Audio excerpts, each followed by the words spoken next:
Қабірде дейді, сұрақ қойылған кезде, Алла сақтасын, жаңағы имансыз адамға сұрақ қойылған кезде, мән Роббука деп екі періште келіп, ла әдри деп айтады екен, қараңыз. Білмеймін Раббымның кім екенін. Қараңыз, қандай қиын нәрсе да. Ва ма динука, атының не?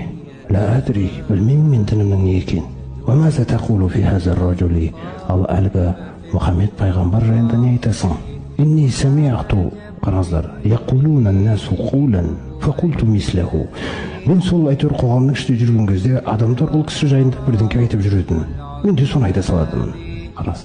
Сонда екеуі оған айтады да, фаяқулани, екі періште де сол жерде Мұнкар Накир айтады дейді. Ла дарайта ва ла талайта.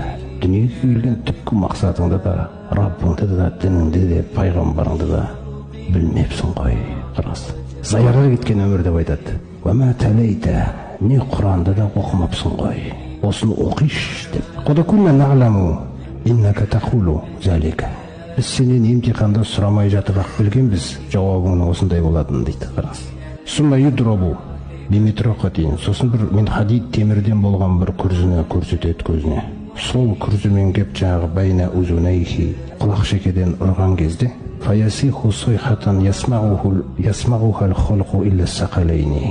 Шыңғырған даусын күллі жаратылыс естиді дейді. Адам мен жынды айтпағанда дейді.